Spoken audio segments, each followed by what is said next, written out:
everybody. With that, if you would like to rename yourself on Zoom, you can do that from the participants menu, and you can stay off camera if you prefer to do that. Welcome to this session, and for MYFest25, these are our community agreements. So we just wanted to take a quick minute and remind everyone of these. You're welcome here as you are. Everybody's welcome in this space. We ask you to also make space for others and to critique ideas, not people. And please assume positive intentions from everybody. Maybe sometimes things can fall a bit harshly in some ears, but we remind everybody to please always remember everybody has positive intentions, and participate in the extent that makes you comfortable. And finally, please be as accessible as you can or as possible. Describe visuals out loud. If you're reading something from the chat, please read it out loud and so on. And with that, I'm going to hand over to Soha, our facilitator for today. Soha, you can go ahead and take it away. Thank you, Nadine. Thank you very much. And hi, everyone. I'm so happy and pleased to be here. I will share my slides. All right. So, as I said before, my name is Dr. Soha Elzalabany, and I'm so happy to be here with you. So, basically, what we are going to do today is we are going to discuss how can we, in the field of education, help ourselves and help people around us to understand the concept and the practices of inclusive leadership and how we can redesign the education landscape in order to support all academic diversity. So I'm so pleased to facilitate this workshop, and thank you, Nadine, and thank you everyone for this opportunity. A little bit about myself, a little bit of context. So I work at the American University in Cairo as a track coordinator in education leadership. I have my master's from University of London, Inclusion and Special Education, and my doctoral degree is from Johns Hopkins. My focus is how to support school principals and in higher education as well to create or to design a systematic approach to support academic diversity. I mean by that students with learning difficulties and as well as students with gifted education.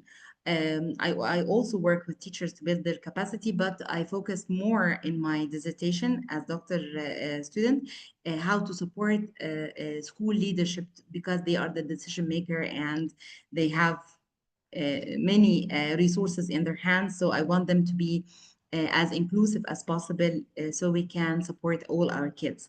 I have some background working with Ministry of Education and the higher education in two different projects, the education reform and in the higher education, I'm working with them within the strategic planning for pre-university for gifted education.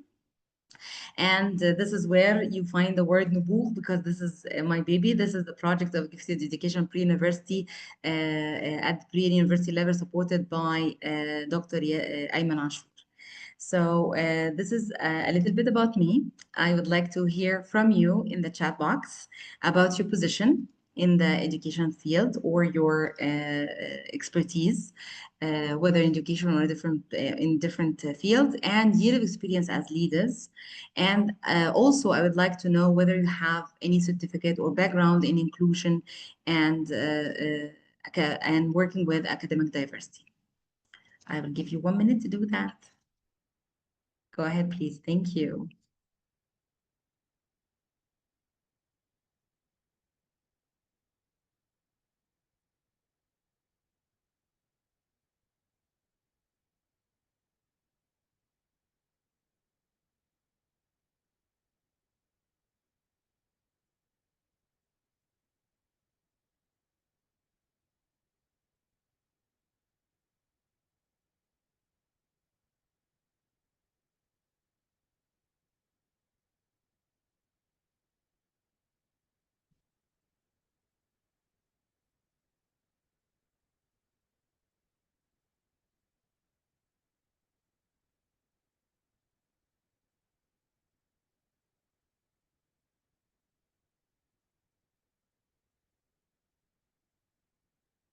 I believe this is Dr. Meg Hunter. You have 6 years in leadership. Thank you very much. And you're a strong advocate and practitioner. I love that. Thank you. Jenny. Okay. So now you are a head of teaching and learning development at University of Manchester Library. Excellent. So this was Jenny, not Meg. All right. I Thank you. mean, I was the one who responded first, and then Marwa was the senior director in IT, leading assistive technology services. And Jenny is the one who's used to teach in schools and so on, but now she's the head of teaching and learning development at University of Manchester Library. Sorry, I mixed this up. No. All right, Dr. Darwish, any background in special education or inclusion? No, I'm just here as an audience. It's not, I mean, other than my personal experience and the courses I took with CLT, nothing more than that. All right, thank you. But inshallah, forward, inshallah, you are going to, we are all going to move into inclusive education a little further because this is very important. Hopefully. And thank you for attending this workshop. Thank you. All right. Can we move on? I think we are missing Dr. Marwa. Okay, Senior Director in IT Leading Assistive Technology Service, AUC, 27 experience at the AUC. All right. So I believe, Dr. Marwa, you are so ready for inclusive leadership with this level of expertise from your side. So excellent. Yes, sir. Advocate. I love that. Disability advocate and researcher. So I believe I'm in the right place. So that's very good. All right. So today we are going quickly to tap on different big concepts, and I hope that in the future we can have more workshop to discuss any of these concepts more thoroughly and in depth. So we are talking about authentic, inclusive leadership and the paradoxes that comes with you being an authentic, inclusive leader.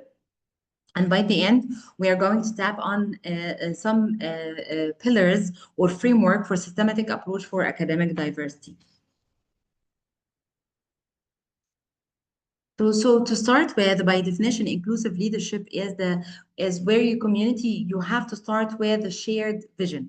So I know that we are all here as advocates and researcher, but if we're moving from this workshop to our workspace, we need to have a shared vision, and shared language and common language, common goals in order to support our students. Starting with building the capacity. And this capacity will help the students to be well accommodated in their school or their universities as well, and we can enrich their learning as well and or accelerate it.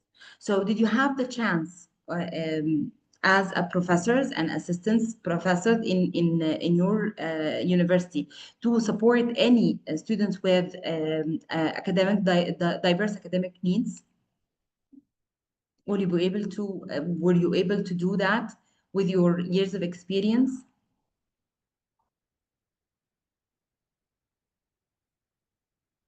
Yes. Do you want us to respond? Yeah. Yes. So I'm quite lucky in that I'm not technically on what's called in the UK an academic contract. I'm something called professional services, which basically just means I work on a sort of a different schedule and have different requirements for my role.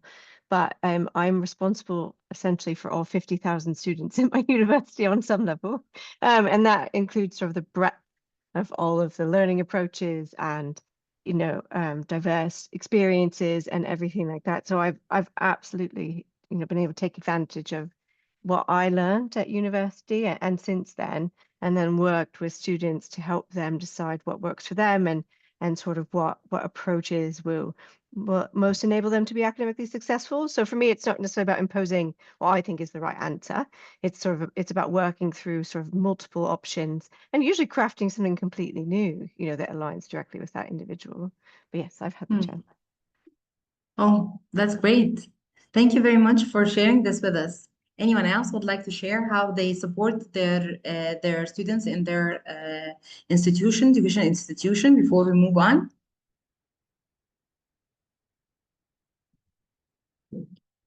Yes.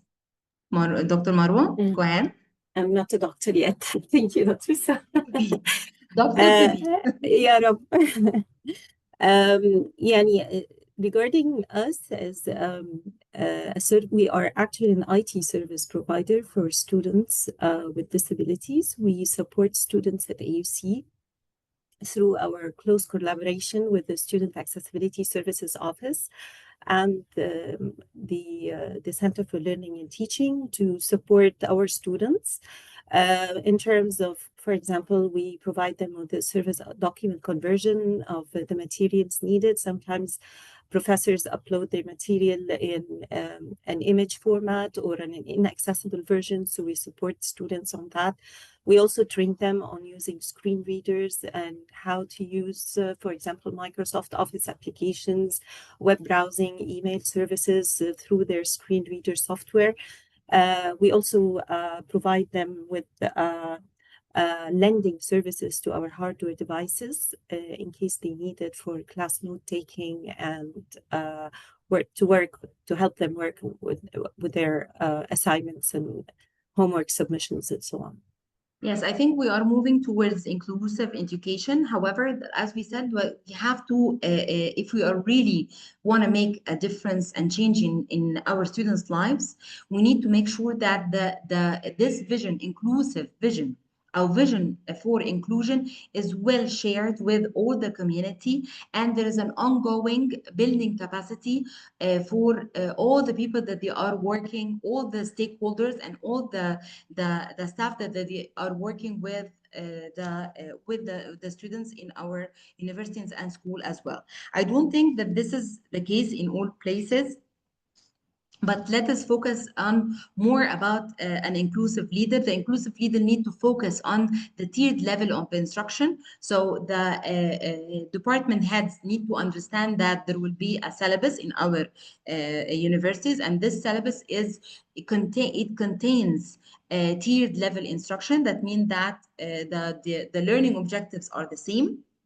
All right. However, we are differentiating instruction according to the level of ability and according to the readiness of the students, according to their pace. And this should be very well documented, and we start by a diagnostic assessment for the students. Whether it is, we can take the information from the documentation come from the students. That can happen in our university or outside, but in our university we have to make sure that we are differentiating instruction, and we are working with the 3-tiered level of instruction. And by the end of this session, towards the end, we are going to discuss more about the tiered level of instruction, providing suitable professional development for all stakeholders, as we said before, and providing a mentorship and coaching model for education and specialists who are working with our students, and allowing ongoing collaborative opportunities between the specialists and the educators as well. So our organization, if we are really aiming to transform our education landscape into an inclusive, we have to think about the person first, the one who is going to be the maestro, the one who is going to be the leader, who is going to be the authentic leader in our community. So all the university leaders, they need to tap on or understand the authentic leader style. So authentic leadership style is extremely important, and according to research, this is the nearest leadership style that can support academic diversity in the education landscape. And having said that, I would like to share with you right now, 1 second. This is our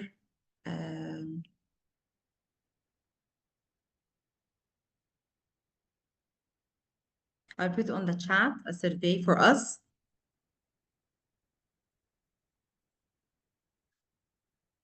Please take your time filling out the survey. The survey contains 16 different statements, and we are instantly gonna see, inshallah, we are instantly gonna see the outcome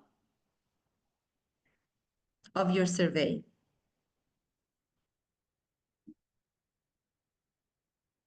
So please take 5 minutes to answer this survey, 5 to 8 minutes. I will be generous, from 5 to 8 minutes to finish up this 16 statement survey. So do we need to enter emails and names, or can this just remain anonymous? I think the email, if you would like to me to send you the outcome or of course, I'm not going to show the names. I'm gonna show the last part, which is like the breakdown of the components, the 4 components of the survey. But other than that, I'm not going to show your name, so it's anonymous for me or yeah, for this session. But if you would like me to send you the responses or the results, you need to add your email. Okay, thank you. Most welcome. It's actually required. The email is required, so I think Alright. it will submit without the email. I mean, not even if we enter something like NA, or it needs to be No, a I think it email. recognizes. Yeah.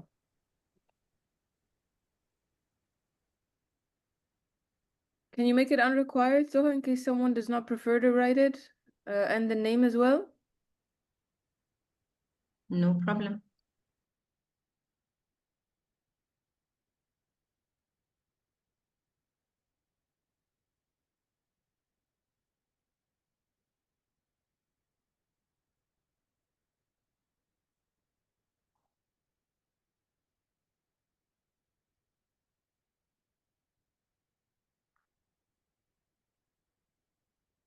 I don't think it requires signing in. It is because the requires signing in is off. Yeah, but it requires an email. Let me try to write something. Yeah, it must be a valid email. It's in the questions itself. When you go down to the questions, the first couple of questions, you can make them unrequired, but All right.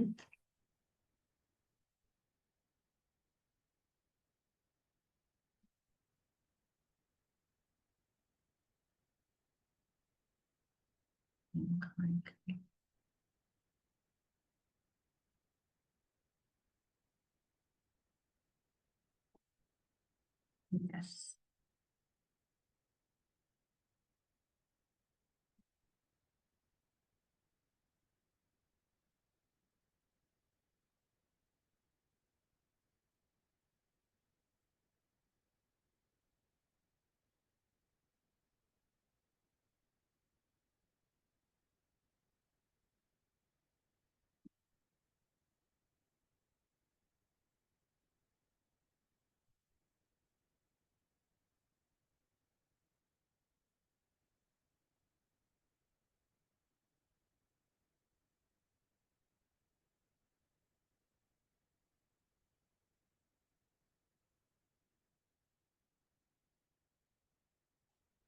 Well, I think I removed the name, but I'm unable to remove the email.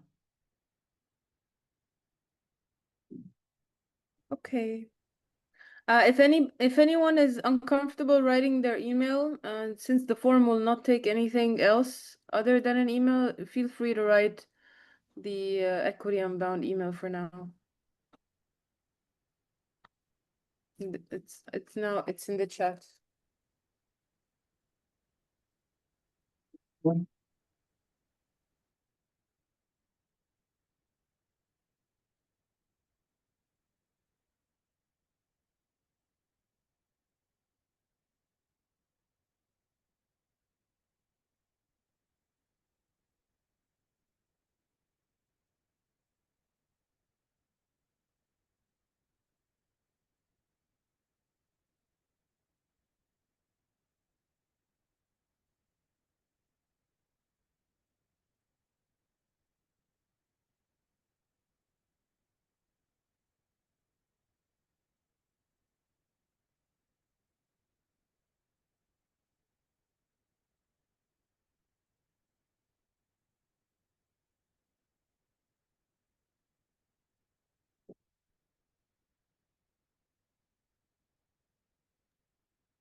as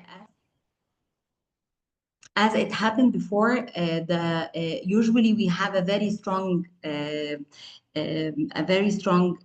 identity and a very strong self-aware level, where you understand your own values, emotions, and strength and limitation as well. You are able to reflect on your practices, and you are able to reflect on your needs and the other people need as well. So most of the leaders that I worked with, because that was part of my doctorate degree, they have a high level of self-awareness. The same thing happened to the relation transparency, but not as strong as being self-aware of your strengths and weaknesses and the needs of your job and its requirements. So here the openness and the honesty change from one field to the other, and change from one culture to the other. And here in Egypt, most of the leaders that I worked with, or they filled this survey, we don't share the same openness and honesty like other culture around. So being collaborative and working together and having or share our ideas and share our thoughts, this is something that was not easy to have. And same happened to the balance processing. So by listening to diverse perspective before making decision, by being objective and fair in order to face conflicting views, avoid biases. This is something that most of the leaders that I worked with, they need support in this area. And last is the internalized moral perspective. Like all of us today here, we called ourselves advocate for the cause and for the academic diversity, students with academic diversity. So these are the four different pillars of being an authentic leader. And one thing I would like to share with you here is the authentic leadership definition by George 2013. So the first thing is knowing yourself. So self-awareness, this is the milestone. This is where we all can start to be authentic leaders in our workspace. Knowing ourselves, knowing our limitation, not being so shy or withdrawn when we are investigating more about our weaknesses. The other thing is participating and sharing our values and principles with our colleagues as well. So it's very important not just to lead by the head, but to lead by the head and the heart. There is a very strong overlap between the transformation leadership and the emotional intelligence theory that support the authentic leaders in their workspaces. So they have the passion for the work, they have the compassion for their colleagues as well. So this is something that I would like to hear from you after you take the survey and after you listen to the definition of being an authentic leader and inclusive leadership. Is this something that you feel that it's very easy for us to take away and support these concepts and theories in our educational institution, or you feel like there will be some constraints or some challenges that you feel that you need some support in or support with? Sorry. I would like to hear from you. Who would like to start?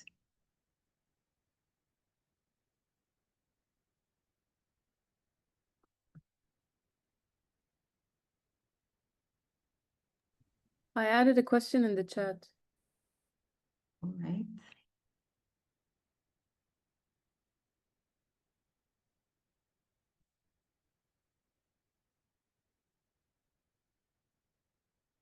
So Nadine is saying, I like that self-awareness part of authentic leadership. Definitely, I'm with you. It's so important. Often people have the concern that if they are authentic leaders and lead with heart as well, that will be taken advantage of.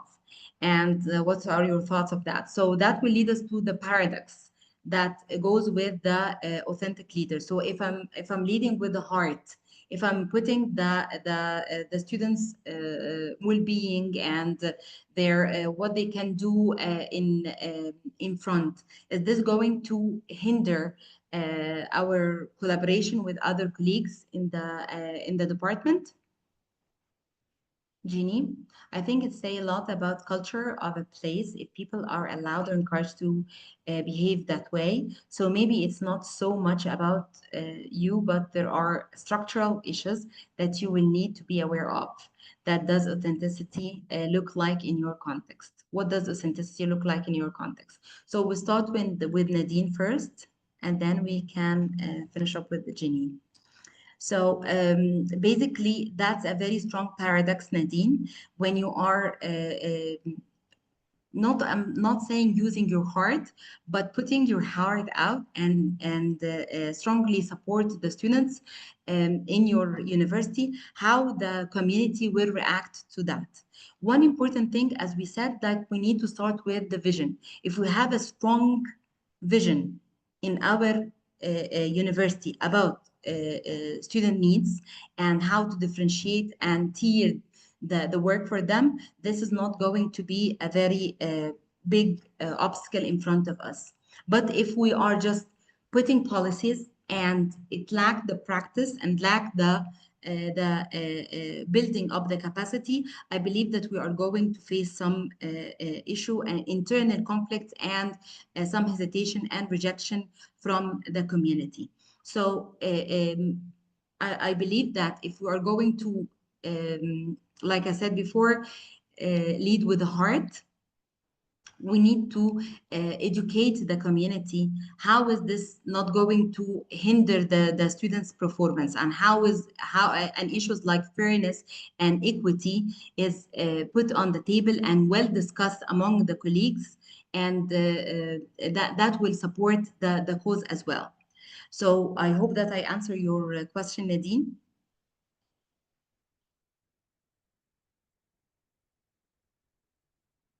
Thank you. Most welcome.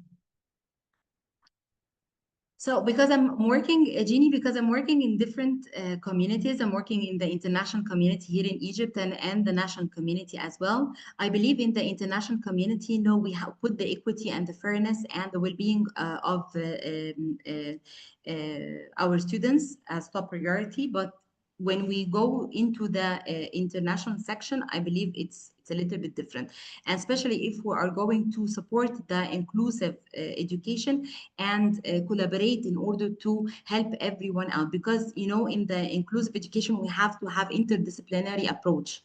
So I cannot work with the students alone. I need to have the counselors with me to support. I need to have parents on board. I may reach out for other specialists and therapists in order to make a proper plan for the child or the learner. So the interdisciplinary approach and collaboration is extremely important in order to support this. So I don't see this happening right now in the international section, sorry, in the national section, but the international section, yes, we do.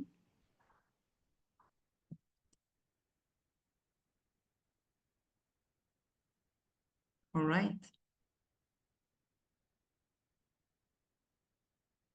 So some of the paradoxes that that Nadine just started talking about, like the confidence in vision and the openness to challenge. So an authentic leader, they will have a very strong understanding about and strong belief in what they are telling the people in their community. But at the same time, there is a thin line between having a strong belief and at the same time you need to change with the different variables in your community. So that was one of the paradoxes that you can find as authentic leader for academic diversity. And I would like to share with you right now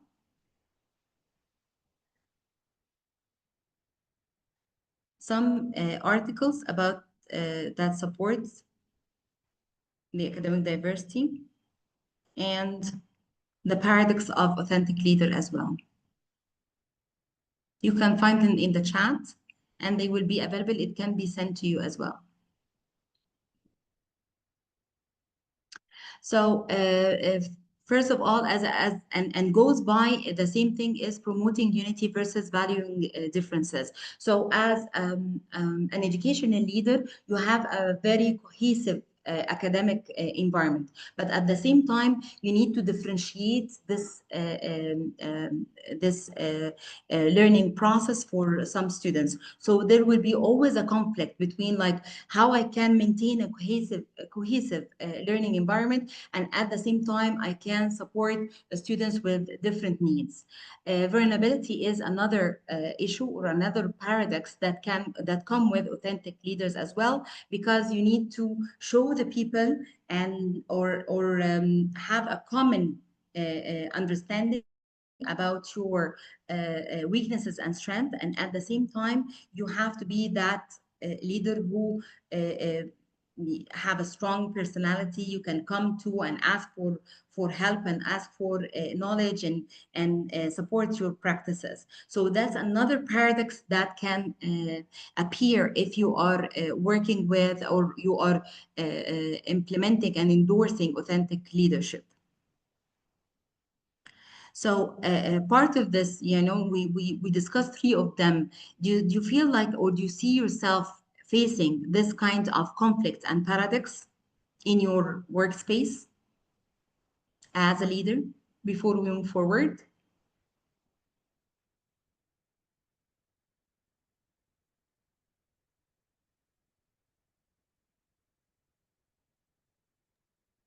Yes, Jean.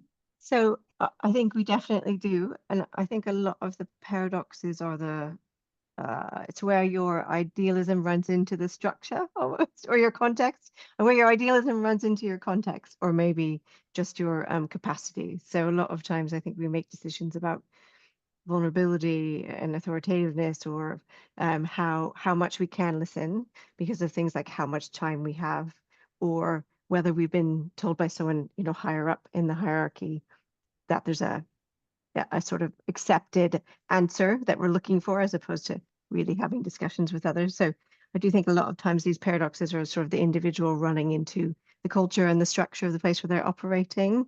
And I guess for me, leadership is how you navigate that tension between realistically where you are is where you are, and idealistically what do you want to do. And so it's just sort of operating in those 2 spaces at once, or I guess where they intersect.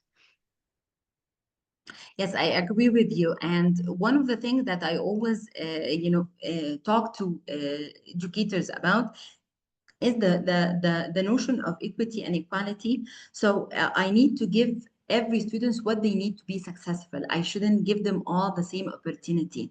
So there is a quick analogy or a story about a child who was upset that their parents, they have students with diverse learning need, and they are spending more money, putting more effort in order to support the child.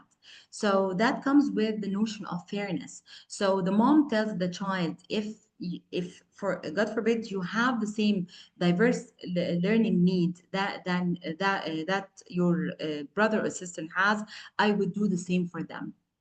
So it's and usually I say this to the students when they come and say like, why this person is taking more time during exams, why this person is using a keyboard during exams and so forth.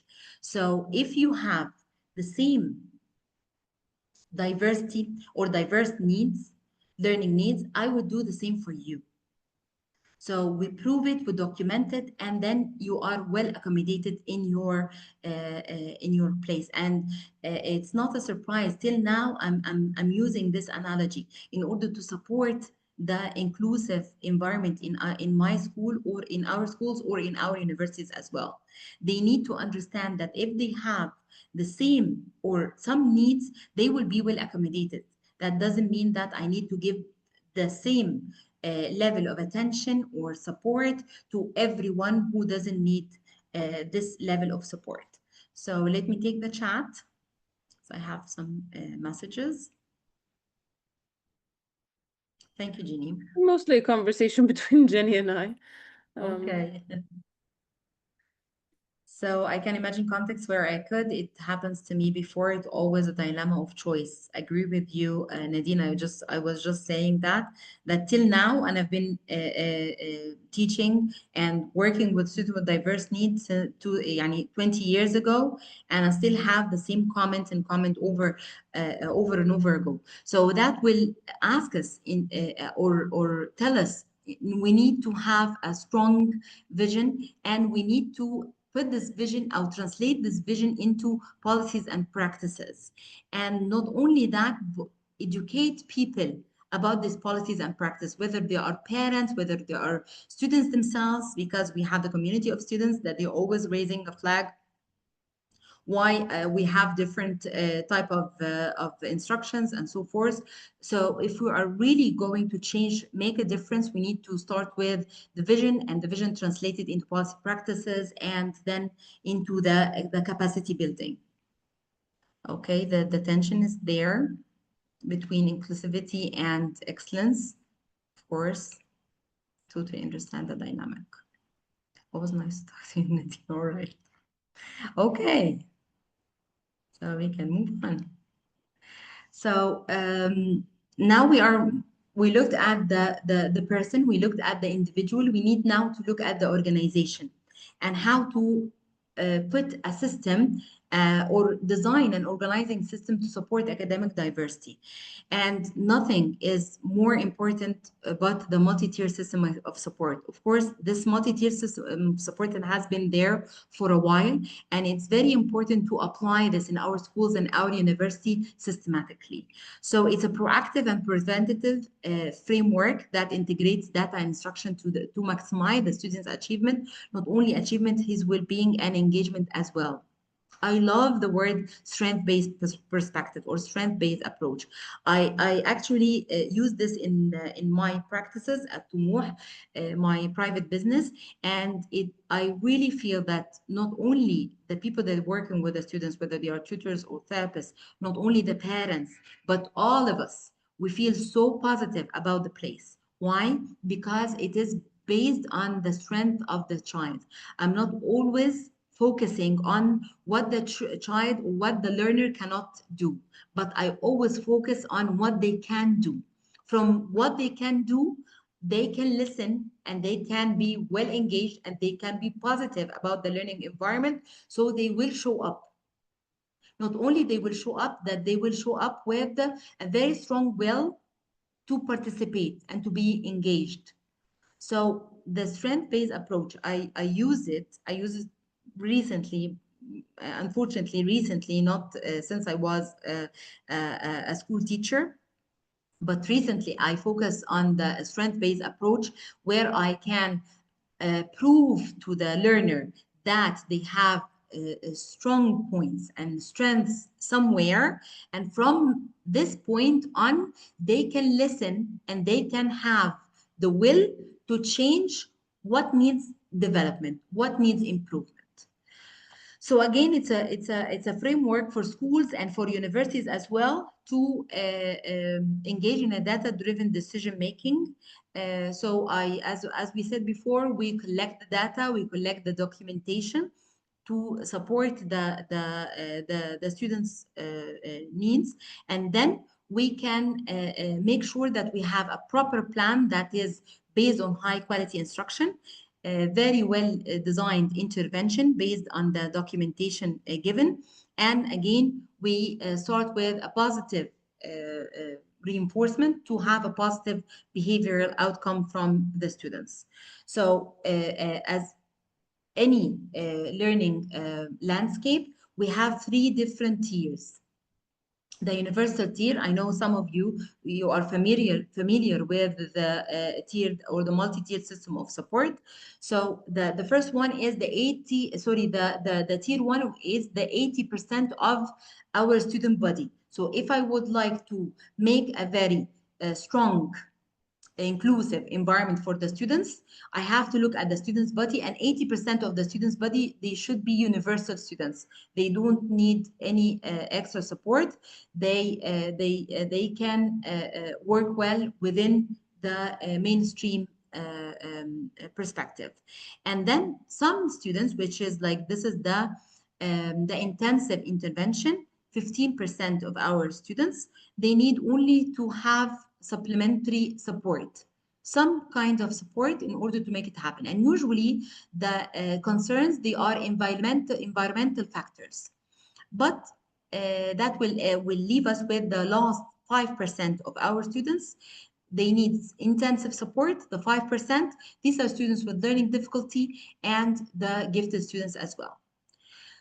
So this is tier 1, tier 2, and tier 3. And in the British the British research, they called wave 1, wave 2, wave 3. So this is how we build or organize or design an organizing system for academic diversity. Another model which is very close to my heart is the schoolhouse model, which is described the multi-tier as we see for inclusive setting over here.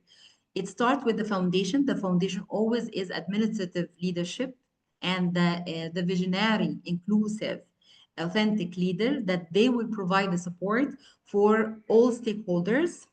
And by saying the support, it means the incentive, it means the professional development, it means the hiring, everything. Moving forward into the collaborative planning, as we said before, when we were talking in the beginning, we cannot do alone. We have to have interdisciplinary approach where we have therapists, we have doctors, we have the professors, the support team in our universities, always working together systematically in order to plan for the learning journey. Moving forward into the second floor is the multi-tier system of support and the co-teaching model where we can have TAs to support what we are doing, giving the tiered level instruction and then the support for all. So this is done by Villa and 2016, and they did an amazing job by putting a checklist, and I have the checklist. I can send it to you as a giveaway for this quick workshop or quick discussion that we have today, and I have the permission to do so. So I can give you the checklist in order to evaluate your workspace, whether they are following this model, following this systematic approach to support every child in your institution or not. So before we leave, I would like to share with you again, it's a very short case study. I will put it here in the chat for you. I don't think that we will have a breakout room. We can, Nadine, is it okay to break out? I don't know. We are 7, so 3 and 4. Can we do that? I mean, it's up to you. I will not engage in the activity. All I'm right. not sure. I mean, I will be here in the main room. Do you want to do one main room activity or 2 breakouts? Even if I it's think 2 and 2. 2 and 2. I Yeah. mean, Meg also, thank you for joining us, Meg. Meg just said that she has another meeting, All so right. she's gonna leave. I think, are you okay with doing it all together in the main room and keeping the recording Yeah, sure. running? No Okay. problem. Okay, So let's do please that. go to the Do you want form. to share your screen on on maybe the Google form, and then we can all engage together with the case Good study? idea. Yeah. Thank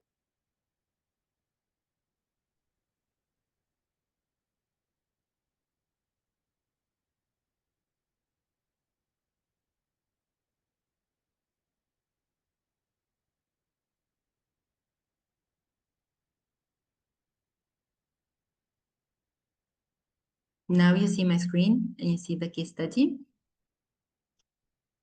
Yeah, yes, sir.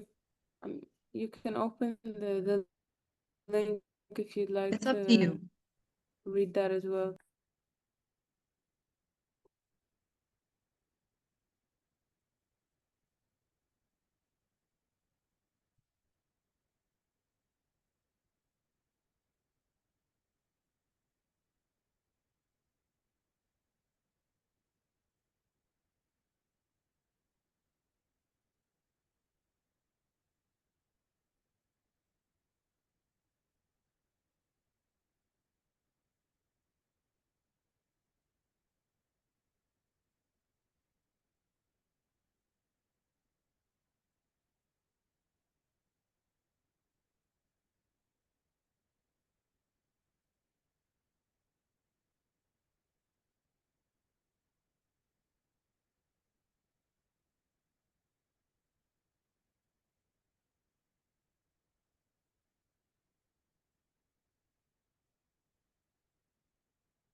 So Jeannie Marwa and Dr. Muhammad Darwish, if you read, we can discuss the two questions concerning the case study. Actually, yes, I read it. All right, go ahead. It is impressive. All right, for the first, impression, and then No, it remained impressive. It remained impressive till the end because the result is obvious. I mean, the result is that the other teachers said it was the first time a principal's word didn't feel like a performance. I mean, she speaks from the heart. exactly. And she's saying something that she actually believes in. Yes. And even But let us think about the paradoxes that we just discussed earlier. So we need to bear this in mind, because I know we are all advocates in this room, but when we go outside, there are differences in people reactions, and there are discrepancies in the level of being an advocate and believing in inclusion. I'm so sorry to say that. I'm very strong advocate as well, but because this is my field. I faced so many people and so many instances where the people, they were not all at the same level of being inclusive or authentic leaders for academic diversity. So we need to take this in mind. But I agree with you, Dr. Muhammad. All right. So Nadine said she has confidence, and Jeannie said very authentic, but also not apologetic. Yes, she isn't sorry. She has had a different experience, but she is clear about its impact on her. All right, thank you. And Nadine, my reaction was, this is too nice. So nice, authentic, also a lot about the principle, confidence. Maybe it needs more authority and sharing the vision a little. Yes, you need to. This is very important, Nadine. You need to test the water. You need to understand your context first, because that was her first. That was first meeting, the first day real talk. This is the title of the case study. So she's so brave to put out her heart and soul in front of everyone on the first meeting.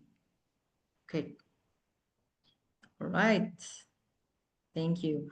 Mr. Yasser. Thank you. I have to say, honestly, I'm reacting to this in an interesting way, because I have to say culture is a very, very big factor. I mean, for those of us who see, we understand that culture is there. I mean, a lot of people at AUC have that kind of mind and ability to grasp such a concept, and would see something like an authentic leader as even a strength, not a weakness. But I have to say the culture is a huge factor, especially in Egypt. I mean, I'm also not making a generalization about AUC or any institution. I'm just saying generally, which is what also Jenny was talking about earlier.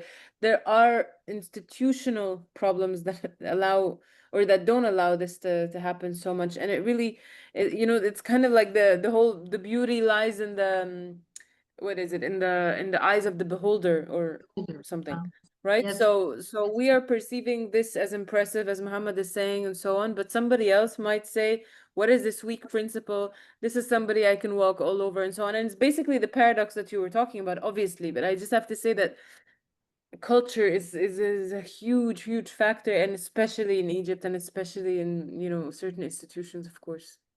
Exactly. So we need to know our context first. We need to understand people first. So that is actually one takeaway from the articles that you are going to read about, inshallah, about authentic leader, or the paradoxes in authentic leader. So we need to understand the people around. We need to build the trust step by step. Before we start really to say that we are going to adapt the authentic inclusive leadership in our school, we need to build it step by step. It's a marathon, it's not a sprint. So not on the first day that, okay, I'm Soha Elzalabany, I've been working in the field of inclusive education for 20 years, we are going to do this. I don't believe that I will have so many people cheering for me and say, yes, I'm with you. Some of them, they will say, okay, yes, I'm with you, but are they well equipped? Do they know what they are talking about? So as we said, it goes back to the first minute in our session. We need to have a clear vision, okay? And we need to make sure that everyone knows about this vision and understand this vision. And by time, they will adapt to this vision and they will develop their practices and skills, their mindset towards this goal by the end. But I believe we need to work toward this end. This is not something that I will come today and on the first day and I will tell you all about my experience in special education and gifted education, and I have people around me cheering and I'm with you. It will take some time. And it will take an authentic leader that they are going to work day and night to prove to everyone that they have a very clear vision and a set of values in front of them, all right, that can help them to be a better person, to be a better institution, to make the practices better every day. So this is something that they need to believe in. They need to work toward this goal. This is not something that it will unfold on the first day and we can live happily ever after. So, Dr. Muhammad, I'm so sorry. I think I cut you at some point. You wanted to say something. Any thoughts after this discussion?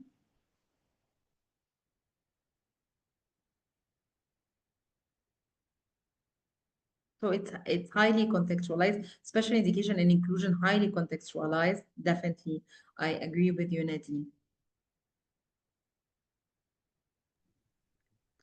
Okay, thank you so much for that, Soha. I appreciate that. Do you have anything else that you'd like to say in the remaining couple of minutes that we have?